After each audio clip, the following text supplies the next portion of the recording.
Using a tire valve stem to remove double-sided tape, Part 2.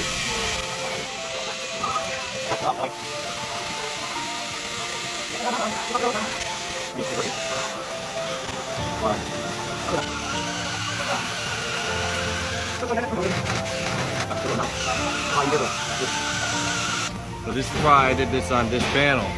This is where the tire valve stem cleaned off.